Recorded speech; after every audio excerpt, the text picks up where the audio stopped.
Hello students.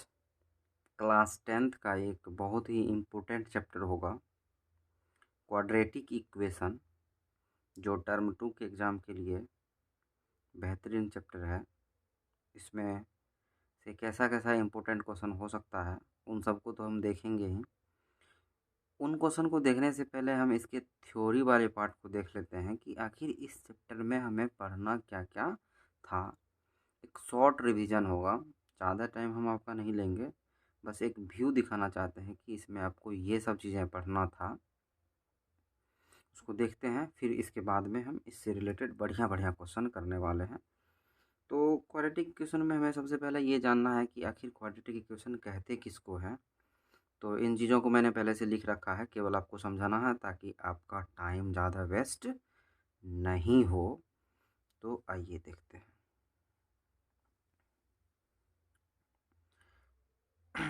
Quadratic equation में लिखा हुआ है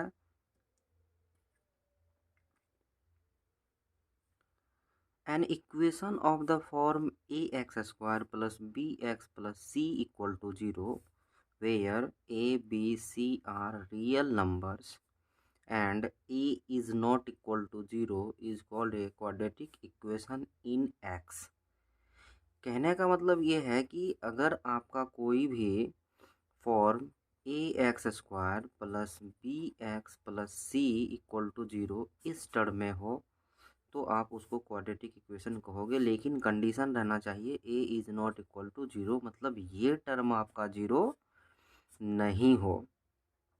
अगर ये टर्म आपका 0 हो गया तो सपोज करो इसको आपने ढक लिया, तो आपके पास जो दिख रहा होगा टर्म वो होगा b x plus c equal to 0। इसको हम क्वाड्रेटिक नहीं कहेंगे, इसको हम लीनियर कहते हैं, क्योंकि यहाँ वेरिएबल पे पावर 1 होता है और एक्स के टर्म में है, इसीलिए मैंने यहाँ पे इन एक्स लिखा हुआ है। ठीक है। उसके बाद हमें इसमें क्या पढ़ना था, उसके बाद हमें यहाँ पे पढ़ना है सॉल्यूशन और रूट ऑफ क्वाड्रेटिक इक्वेशन, कि आखिर हम सॉल्यूशन किसको कहते हैं या रूट क्या होता है क्वाड्रेटिक इक्वेशन का, उसको जानने की कोशिश करेंगे। A real number alpha is called a root of the quadratic equation ax square plus bx plus c equal to 0 where a is not equal to 0 if a alpha square plus b alpha plus c equal to 0। Means क्या कि अगर आपके पास कोई quadratic equation लिखा हुआ है, उसका जो हम सॉल्यूशन करते हैं, जैसे एक्स का वैल्यू जो हमारे पास आता है हमने उसको क्या मान लिया है, अल्फ़ा मान लिया है, तो यही वैल्यू आपका उसका रूट या वही वैल्यू आपका सॉल्यूशन कहेगा। कंडीशन रखा हुआ है कि अगर आप एक्स के जगह पे इस वाले टर्म में एक्स के जगह पे अल्फ़ा रखेंगे, फिर उसको सॉल्व करेंगे, तो सॉल्व करने के बाद ये पूरा सिस्टम क्या हो जाएगा, 0 हो जाएगा। तो आप समझ चुके हैं कि आपका जो वैल्यू आया वो बिल्कुल सही है। अगर इन टर्म को 0 नहीं कर पाएगा तो वो आपका वैल्यू नहीं होगा। इतना समझने के बाद हमारे पास जो आता है, फिर आता है एक मेथड कि क्वाड्रेटिक इक्वेशन को हम कितने तरह से सॉल्व कर सकते हैं। मेथड ऑफ फाइंडिंग सॉल्यूशन तो आपको पहले से पता ही होगा, बस ये तो रिवीजन चल रहा है कि हम जो है क्वाड्रेटिक इक्वेशन को 3 तरह से सॉल्व कर सकते हैं। एक हमारा होगा फैक्टराइजेशन मेथड, उसके बाद होगा कंप्लीटिंग द स्क्वायर मेथड, फिर होगा हमारे पास क्वाड्रेटिक फार्मूला। तो चलिए एक एक करके हम जानेंगे कि पहले फैक्टराइजेशन मेथड क्या होता है, जो बहुत इजी है, बहुत पहले से आप सीख चुके होंगे बनाने के लिए कि कैसे कैसे फैक्टराइजेशन मेथड में हम काम करते हैं। तो इसको समझते हैं, फिर इसके बाद हम बारी से अलग अलग मेथड्स को समझेंगे। चलिए, फैक्टराइजेशन मेथड में क्या कर रहा है, in this method a x square plus b x plus c be expressible as the product of two linear expression से p x plus q and r x plus s, where p q r real numbers such that p is not equal to 0 and r is not equal to 0, then a x square plus b x plus c equal to 0। यही था factorisation method. आपको अगर नहीं समझ में आया तो हम आपको समझा रहे हैं कि फैक्टराइजेशन मेथड कहने का सेंस है आपका जो क्वाड्रेटिक इक्वेशन होगा ax² plus bx plus c equal to 0, आप इसको लीनियर के फॉर्म में तोड़ेंगे। जैसा कि मैंने बताया, इसको मिडिल टर्म को स्प्लिट करते हैं, इसीलिए कभी कभी इसको स्प्लिटिंग द मिडिल टर्म भी कहा जाता है। कि जैसे आपको समझ में नहीं आ रहा फैक्टराइजेशन, तो हाँ वो वाला टर्म स्प्लिटिंग वाला, हाँ बिल्कुल, वो उसी से पता चल जाता है कि हम मिडिल टर्म को इसमें क्या करने वाले हैं, स्प्लिट करने वाले हैं। इसी को हम स्प्लिट करेंगे, बाकी इन दोनों को छोड़ देते हैं। तो यही आपको जैसे कि पी एक्स प्लस क्यू के फॉर्म में आ जाता है कुछ लास्ट में इस तरह से, and r x plus s के टर्म में आता है। फिर आप क्या करते हैं, इतना इक्वल टू 0 करेंगे, एक बार इतना इक्वल टू 0 करेंगे। जैसे कि p x plus q equal to 0 करेंगे तो हमने एक्स का वैल्यू फाइंड किया, तो माइनस क्यू बाय पी हो गया। फिर r x plus s equal to 0 करेंगे तो r equal to sorry x equal to हमारे पास क्या होने वाला है, माइनस एस बाय आर। तो यही होता है हमारा फैक्टराइजेशन मेथड, यही मैंने वहाँ पे बताया हुआ है। उसके बाद जो हमारे पास इम्पोर्टेंट चीज़ें हैं वो है कंप्लीटिंग द स्क्वायर मेथड। इस वाले मेथड में हम क्या करते हैं, जो क्वाड्रेटिक इक्वेशन हमारे पास दिया हुआ रहता है उसको हम किसी ना किसी तरह से होल स्क्वायर बनाते हैं। चाहे वो ए प्लस बी का होल स्क्वायर बना हुआ हो या ए माइनस बी का होल स्क्वायर बना हुआ हो, इस तरह से उसको हम कंप्लीट स्क्वायर बनाएंगे, फिर सॉल्यूशन करेंगे। तो चलिए उसका अप्रोच क्या होता है, कैसे करते हैं उसको देखिए। कि ये हमारे पास दिया हुआ है, अगर आपके पास इस तरह से सवाल रहता है तो आपको ये कोशिश करना है कि एक्स स्क्वायर जो है इसके कोफिशिएंट को आप हटाएं। इसका कोफिशिएंट कहने का मतलब ए, यानी कि इसके साथ जो मल्टीप्लाई होगा उसको आप फ्री करें। तो कैसे फ्री कर सकते हैं, तो फ्री करने के लिए हमारे पास सिंपल सा उपाय है कि हम उसको कॉमन ले लेते हैं। जैसे कि मैंने यहाँ से कॉमन ए लिया है तो ये एक्स स्क्वायर बचा, क्योंकि हमने यहाँ से तो कॉमन ले लिया, और कॉमन होने का मतलब होता है डिवाइड करना। जैसे कि मैं बताऊँ आपको, a x square plus b x plus c equal to 0, अगर आप यहाँ से कॉमन ए ले रहे हैं तो इसका मतलब ये हुआ कि आप ना ए से सब में डिवाइड कर रहे हैं। अब देखिए, अगर आप ए से सब में डिवाइड कर रहे हैं, इसमें भी कर रहे हैं, इसमें भी कर रहे हैं, इसमें भी कर रहे हैं, और इक्वल टू इसमें भी कर रहे हैं, क्योंकि कॉमन का मतलब यही होता है। तो आपके पास बचता क्या क्या है, ये तो ये कैंसिल हो जाता है, तो यहाँ आपको एक्स स्क्वायर बचा।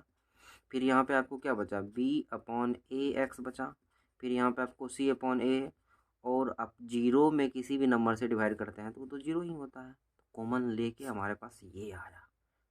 अगर आपको कॉमन लेने में दिक्कत है तो आप ऐसे समझ सकते हैं, जैसे कि मैंने बताया कॉमन मैंने यहाँ से लिया, ए को मैंने कॉमन लिया तो ये टर्म बचा जो मैंने पहले उस वाले पेज पे बताया। फिर यहाँ पे आने के बाद सबसे इम्पोर्टेंट बात है कि अब आपको ना इस वाले टर्म को, इस टर्म को किसी का होल स्क्वायर बनाना है। तो कैसे बनाएंगे, ध्यान से समझिए। इसको समझने के लिए देखिए, ये आपको एक्स स्क्वायर तो दिया हुआ है, उसके बाद ये आपको जो दिया हुआ है बीच वाला टर्म दिया हुआ है जिसको हम 2ab कहते हैं। तो 2ab कहने का मतलब 2 तो हमारा वो फॉर्मूला से जनरेट हो जाएगा, 2 ए के जगह पे हमारा एक्स हो जाएगा। बी के जगह पे आपको सोचना है कि क्या डालेंगे, तो यही है आपका बी वाला टर्म। देखिए क्या डालना है बी को अपने मन से, जो इस वाले ऊपर वाले लाइन को सेटिस्फाई कर जाए। तो बी अपॉन मैंने 2a कर दिया, इससे ये पता चल रहा है कि 2 और 2 कैंसिल हो जाएगा, तो फिर आपको b बाय ए ही बचेगा जैसा कि ऊपर में था, उस पर कोई भी चेंजेज नहीं आएगा। तो इसीलिए मैंने b बाय 2a से इसमें मल्टीप्लाई कर दिए ताकि ऊपर के जैसे बन जाए। तो हमारे पास क्या हो गया, एक्स स्क्वायर प्लस 2ab ये हुआ। इस टर्म को एक बार हमने यहाँ पे स्क्वायर करके प्लस किया है, तो एक बार हमें माइनस भी करना पड़ेगा, जो उस साइड जाके क्या हो जाएगा, माइनस हो जाएगा। अगर आपको नहीं समझ में आ रहा तो हम फिर से समझाते हैं कि यहाँ तक चीज़ें जो बन गया था, यहाँ पे बनने के बाद हमने क्या करना है, x square plus b by a x equal to minus c by a, मैंने ऐसे कर लिया।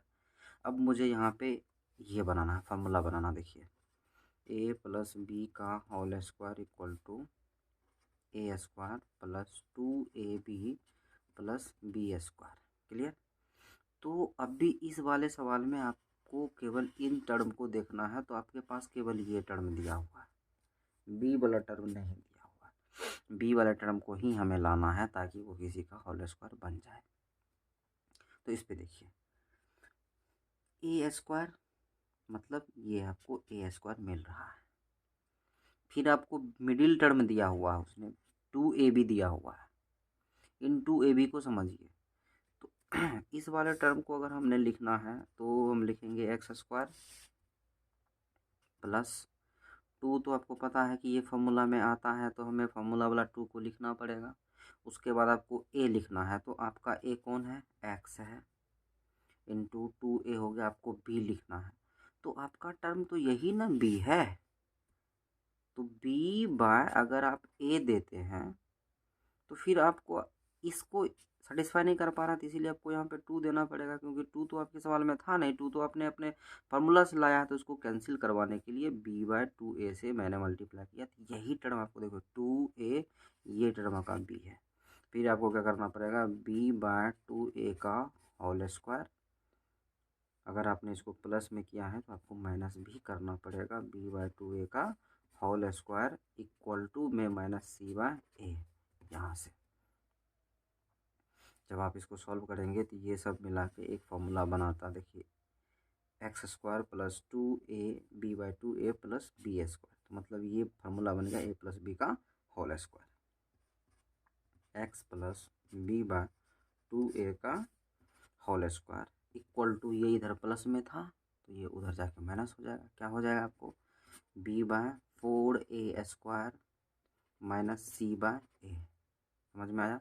यही चीज़ें मैंने यहाँ पे लिखा था, तो उन सभी चीज़ों को मैंने करके यहाँ पे लिखा हुआ है। अगर आपको नहीं आ रहा है समझ में तो आप एक बार वीडियो को फिर से देख सकते हैं, उसमें आपको क्लियर हो जाएगा। स्क्वायर हटाएंगे तो उस साइड रूट चढ़ाएंगे, और रूट चढ़ाएंगे तो हमारे पास 2 सिंबल चढ़ता है, मतलब प्लस माइनस लगता है, क्योंकि वो प्लस को भी सेटिस्फाई करता है और माइनस को भी सेटिस्फाई करता है। इतना आने के बाद आपको क्या करना है कि इन वैल्यू को राइट साइड में शिफ्ट करके आप x का वैल्यू निकाल सकते हैं, जो कि मैंने लिखा है, obtain the value of x bye shifting the constant term b by 2a on RHS। b by 2a को आप RHS में ले जाइए, इसको सॉल्व कीजिए, फिर x का वैल्यू फाइंड कर लीजिए। तो बहुत आसान है, कोई दिक्कत नहीं है। फिर हम एग्जाम्पल लेंगे तो वहाँ पे समझ में आ जाएगा बहुत अच्छे तरीके से। थ्योरी को समझना बहुत ज़रूरी है, क्योंकि यही सब चीज़ें वहाँ पे हम करने वाले हैं। फिर हमारे पास लास्ट में एक मेथड आता है, क्वाड्रेटिक फार्मूला का यूज करते हैं। इसमें से हमें d निकालते हैं। d मीन्स डिस्क्रिमिनेंट हो गया, बी स्क्वायर माइनस 4ac। फिर x का वैल्यू निकालेंगे, minus b plus minus root under d by 2। ये तो सीधा होता है कि आपको क्वाड्रेटिक फार्मूला पे लगाना है, x का वैल्यू फाइंड करना है। इन सब चीज़ों को जानने के बाद हमारे पास आता है कि एप्लीकेशन। क्वाड्रेटिक इक्वेशन में मैंने जहाँ तक बच्चे को वॉच किया है, वो लैंग्वेज वाले क्वेश्चन से डरता है। उसको लगता है कि बहुत बड़ा बड़ा लैंग्वेज यूज किया जाता है, समझ में नहीं आता है, तो उनको हम एप्लीकेशन कहते हैं। उन चीज़ों में आपको थोड़ा सा हेल्प मिलेगा कि हम किन किन फॉर्मूले को यूज करते हैं, वहाँ पे कैसा कैसा टाइप का क्वेश्चन हो सकता है। एक तो आपको स्पीड डिस्टेंस एंड टाइम से बनता है, तो आपको यहाँ पे एक फॉर्मूला यूज कर लेना है कि speed equal to distance by time होता है। दूसरा आपको मिलेगा वो एरिया ऑफ फिगर से, कुछ फिगर दिया हुआ रहेगा, उस पर आपको एरिया वगैरह सब निकालना है, तो इससे रिलेटेड क्वेश्चन हो सकता है।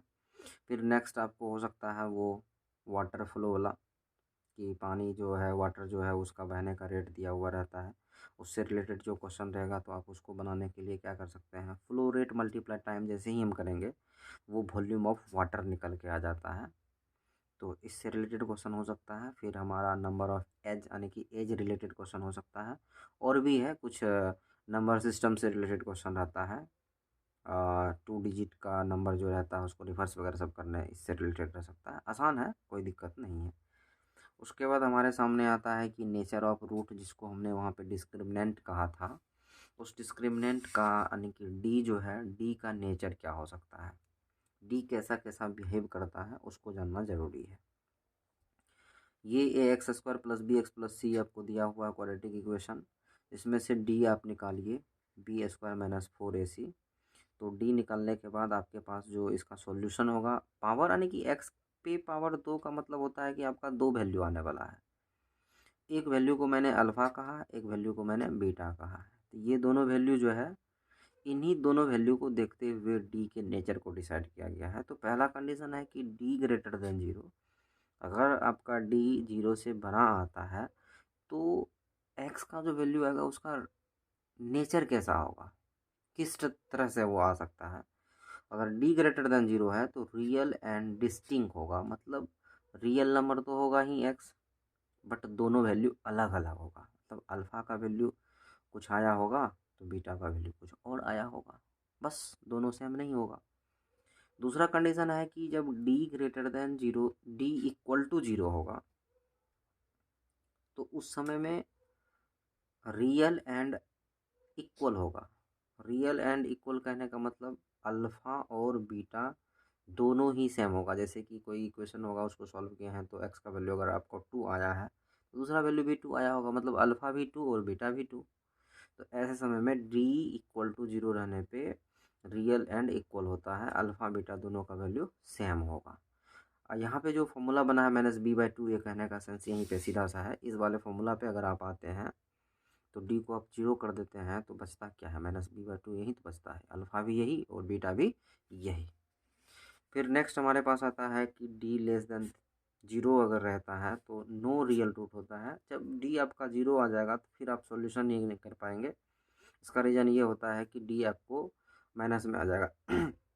रूट के अंदर माइनस निकालना अभी आपके सिलेबस में नहीं है, तो वो इमेजिनरी नंबर बन जाता है, जिसको हम 11th क्लास में देखेंगे। तो इतना ही पार्ट था आपका जो थ्योरी से रिलेटेड था कि क्वाड्रेटिक इक्वेशन में हमें इतना ही चीज़ें आपको देखने के लिए था। जो मैंने कोशिश की आपको कि एक पेज पे लेके इसको समझा दें, ताकि आपको लगे कि नहीं हाँ इतना चीज़ें हैं। अगर आपको एक पकड़ बन जाता है कि हमारे पास इतना इतना चीज़ें ही पढ़ने के लिए है, तो फिर आपको पढ़ने में मज़ा भी आता है, फिर आप सोच भी पाते हैं अरे इतना ही चीज़ें हैं तो हम कर सकते हैं। अब इससे बेहतर इसका पीडीएफ जो है हम अपने इंस्टा पे डालेंगे, आप अगर वहाँ पे चाहते हैं तो लिंक के डिस्क्रिप्शन में दे देंगे, वहाँ से आप पीडीएफ ले सकते हैं। तो अब इससे बच गया क्या कि इससे रिलेटेड हम क्वेश्चन लाएंगे जो बहुत ज़्यादा इम्पोर्टेंट होगा सब्जेक्टिव के लिए। तो बने रहिए, हम लाएंगे और आपको ज़रूर बताएंगे। Thank you for watching this video.